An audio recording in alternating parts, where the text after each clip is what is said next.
سوال کیا گیا اعظم نذیر تارڑ صاحب سے، ان سے پوچھا گیا کہ جناب اعلیٰ یہ سینٹ کے اندر کے یہ کیا کیا ہے، تو انہوں نے کیا جواب دیا سنیے گا۔ ایسے حسن خواہ میں وقت ضائع کر رہا ہے، میں تو اور سوال پوچھ رہا تھا، سنیے تارڑ صاحب کیا کہہ رہے ہیں۔ چیئرمین سی ڈی اے سے خود بات کی اور میں نے انہیں کہا کہ ایسی نوبت کیوں آئی ہے، تو انہوں نے کہا یہ 4 سال سے سلسلہ جاری تھا اور سی ڈی اے کا عملہ ان کو کہتا رہا کہ جی آپ یہ تجاوزات ہیں، یہ منظوری کے بغیر بنائی گئی ہیں، نہ صرف کہ عمارت پہ 2 منزلیں اوپر جو تعمیر کی گئی بلکہ جو آپ نے پبلک ایریا میں کنٹینرز اور پارکنگ شیڈ بنایا وہ ریموو کریں، اس کی وجہ سے پبلک کو دقت ہوتی ہے۔ بارہا یہ نوٹسز ریپیٹ ہوئے 6 ماہ کے فرق سے، آخری نوٹس جو ہے وہ فائنل اپرچونٹی کے لیے انہیں 10 مئی کو دیا گیا، تو 10 مئی کے نوٹس کی روشنی میں یہ ریموولز کی گئی، یہ قانون کے عین مطابق ہے۔ ان کے پاس ریمیڈی تھی، ان نوٹسز کو چیلنج کر لیتے، ان پہ کوئی حکم امتناعی آ جاتا، لیکن ظاہر ہے مائٹ از رائٹ ہے، جو چیز انہوں نے بنا لی انہوں نے مناسب نہیں سمجھی۔ لیکن ظاہر ہے بیرسٹر گوہر صاحب اس کے اوپر اپنا آرگومنٹ پیش کر رہے ہیں، سنیے۔ میں یہاں جب پہنچا تو پولیس کی باری نفری یہاں موجود تھی، اس میں ایس پی صاحب نعیم زیب صاحب بھی موجود تھے، اور اس میں سی ڈی اے کا جو انکروچمنٹ کے لیے ان کو نامنیٹ کیا گیا طاہر صاحب وہ بھی موجود تھے۔ ابھی یہ 11:30 کی بات ہے، ابھی آپریشن شروع نہیں ہوا۔ میں نے ان سے پوچھا تھا کہ اگر آپ کے پاس کوئی بھی آرڈر ایسا نوٹس موجود ہے وہ ہمیں دکھائیں، ان کے پاس کوئی آرڈر موجود نہیں تھا۔ انہوں نے کہا ہمارے پاس نوٹس ہے، میں نے ان کو عام کہا ہے کہ ہمارے پاس نہ 2024 میں نہ 2023 میں نہ 2022 میں کبھی کوئی ایسا نوٹس آیا ہے کہ اس میں انکروچمنٹ ہے۔ یہ کوئی طریقہ نہیں ہے کہ رات 12 بجے آپ آ جائیں۔ چلیں جو سب ظاہر ہے یہ ان کا آرگومنٹ ہے، کچھ قانونی نقطے ہیں، وہ ظاہر ہے ڈاکومنٹری ایویڈنس کسی نہ کسی جگہ پہ ہوگا، لیکن میں یہ جاننا چاہتا ہوں کہ رائے جو ایک ہمیں سنائی دے رہی ہے وہ یہ ہے کہ ظاہر ہے پارٹی ایکٹیو ہونے کی کوشش کر رہی ہے، تو ایک سگنلنگ ہے، میسجنگ ہے، وہ میرے حال میں مادر بیچارہ پہنچ گیا یہاں پہ، وہ پولیس بھی آ گئی تھی، تو انہوں نے کہا جناب اعلیٰ کر لینا تھوڑا بندوبست بیچارے۔ سو آپ کی کیا رائے ہے اس کے اوپر؟ میں آتا ہوں آپ کے پاس، بیچارے بتاتا ہوں کیوں، کون بیچارہ ہے؟ وہ یہ کہہ رہے ہیں کہ آپ کو کیا لگ رہا ہے کہ ضرورت ہی نہیں، نہیں پلیز بتا دیں آپ جاری رکھیں گالی گلوچ۔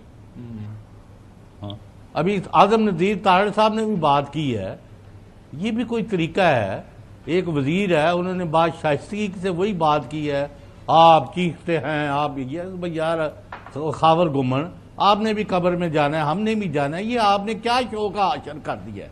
مجھے تو ویسے ہی شرمندگی ہونی شروع ہو گئی ہے، مجھے اجازت دے کہ میں اٹھ جاؤں۔ نہیں صاحب کیوں، آپ کے بغیر آپ ہمارے شو کے دولہے ہیں، نہیں آپ کیا کرا رہے ہیں؟ میں آپ کو ذمہ دار سمجھتا ہوں کہ آپ ایک روز جگجگی بجانا شروع کر دیتے ہیں، گالیاں دینا شروع کر دیتے ہیں، کبھی آپ ٹویٹر پہ کر رہے ہیں، کبھی یہ کر رہے ہیں، لوگ ہمیں پکڑتے ہیں، گلی محلے میں جانا آنا مشکل ہو گیا ہے کہ یہ آپ کے ساتھ کیا ہو رہا ہے۔ بنیادی جو نقطہ تھا، ہم نے جو بحث شروع کی تھی وہ یہ ہے کہ مذاکرات کے لیے جو ماحول بنانے کی کوشش کی جا رہی تھی یا ماحول کے حوالے سے بات کی جا رہی تھی، کوئی مذاکرات کی ماحول نہیں بات۔ اچھا آج بھی رانا ثناء اللہ کا بیان ہے کہ میں جانا چاہتا ہوں، میں آنا چاہتا ہوں۔ اچھا سنیں ایک منٹ ہے، لیکن ہم بات کر رہے ہیں مولانا فضل الرحمان صاحب کی۔ مولانا فضل الرحمان صاحب نے اس حوالے سے کیا فرمایا، ناظرین سنیے گا۔ کی تحریک اور یہ جلسے جلوس کنونشن ہی ہے یا حکومت کے ساتھ کوئی بات چیت، کسی قوت کے ساتھ کوئی بات چیت کا راستہ جو ہے وہ بھی اختیار کیا جا سکتا ہے؟ اس وقت ہم کس پہ اعتماد کریں؟ بات چیت تو ہوتی ہے تب جب آپ اس پہ اعتماد کر سکیں، ان کی کوئی ایک زبان ہو، وہ کوئی بیٹھ کر آپ کے ساتھ، اور کون کرے گا بات چیت؟ کون کرے گا؟ وزیر اعظم کرے گا، صدر مملکت کرے گا، آرمی چیف کرے گا؟ ابھی تو یہ معلوم نہیں کون بات چیت کرے گا، کس کے ساتھ کرے گا، تو اعتماد کا کیا ماحول موجود ہے یا نہیں؟ تو یہ چیزیں جو ہیں ہم سے سوال کرنے کی نہیں ہیں، بلکہ ان لوگوں سے سوال کرنے کی ہیں جس کے بارے میں آپ کہتے ہیں۔ اچھا نقوی صاحب میں پہلے آپ کے پاس آتا ہوں، بات تو ہم نے وہیں سے شروع کی تھی کہ ماحول کی بہتری کے لیے، لیکن ماحول بہتر نہیں ہو رہا، مزید جو ہے وہ ہم لڑائی کی طرف جا رہے ہیں، باہر بھی لڑائی ہو رہی ہے، ہمارے شو کے اندر بھی آپ جو ہے وہی ٹینشن پائی جاتی ہے، تو ماحول کی بہتری کیسے ہوگی؟ اچھا دیکھیں، پہلے تو میں ایک چیز بتانا چاہ رہا ہوں، ایکچولی جب چودھری صاحب اس انداز میں بولتے ہیں نا تو مجھے بہت اچھا لگتا ہے، کیونکہ بہت محبت سے بولتے ہیں، بڑے دل سے ان کی آواز نکلتی ہے، اور ہمارے لیے تو چودھری صاحب بہت محترم ہیں، پروردگار ان کو زندگی دے اور پروردگار ان کو مزید صحت سلامتی دے. ہمارے لیے بہت محترم ہے یہ. ہمیں اچھا لگتا ہے جب چودھری صاحب محبت سے غصے میں بات کرتے ہیں, ہمیں بہت اچھا لگتا ہے. ایک بات تو یہ. دوسری بات یہ کہ جو مولانا فضل الرحمان صاحب بات کر رہے ہیں, جو مفاہمت کی آپ نے بات کی یا حالات بہتری کی طرف جائیں یہ آپ نے بات کی, اس کے لیے تمام اسٹیک ہولڈرز کو ایک ساتھ آگے بڑھنا ہوگا. ایسا نہیں ہو سکتا کہ دو آگے بڑھیں دو پیچھے ہٹیں, دو آگے بڑھیں دو پیچھے ہٹیں. اس طرح تو یہ جو کمپلیکیشنز ہیں یہ بڑھتی رہیں گی اور اس کا نقصان and of the day Pakistan کو ہو رہا ہے. سنا ہے کہ مولانا فضل الرحمان صاحب نے بڑا کیٹیگوریکلی عمران خان صاحب کو کہہ دیا ہے کہ آپ اپنی دستخط سے مجھے لکھ کے دیں کہ میں آپ کے ساتھ باہر نکلنے کو تیار ہوں, سڑکوں پہ نکلنے کو تیار ہوں, لیکن ایسا نہ ہو کہ میں سڑکوں پہ نکلوں اور آپ پیچھے سے اسٹیبلشمنٹ سے ڈیل بنا لیں, کیونکہ اگر آپ اسٹیبلشمنٹ سے ڈیل بنا لیتے ہیں تو ہمارے احتجاج کا کوئی نہیں ہوتا. اور عمران خان صاحب نے شاید ابھی تک لکھ کے نہیں دیا ہے, اور جب وہ لکھ کے دیں گے تو شاید یہ تحریک یہ احتجاج سڑکوں تک آ جائے گا. وہ آپ کو یاد ہوگا وہ پی ڈی ایم نے وہ ایم کیو ایم کو بھی کچھ لکھ کے دیا تھا, وہ بعد میں کچھ نہیں ہوا. اور مولانا صاحب یہی کہہ رہے ہیں کہ ایم کیو ایم خوش ہے اس پہ, ایم کیو ایم خوش ہے, ہم کون ہوتے ہیں اعتراض کرنے والے نا. وہ میں کہہ رہا ہوں لکھنے لکھانے کی باتیں ہوتی ہیں, لیکن آپ کو یاد ہے کہ اب مولانا صاحب سے کل بھی سوال ہوا تھا کہ جن کے ساتھ آپ نے ساری تحریک شروع کی تھی وہ تو آپ ٹھنڈی جگہوں پہ بیٹھ گئے اور آپ پھر گرم جو سڑکوں کے اوپر جانا چاہتے ہیں. اینی ویز جی حسن کوئی کامنٹ.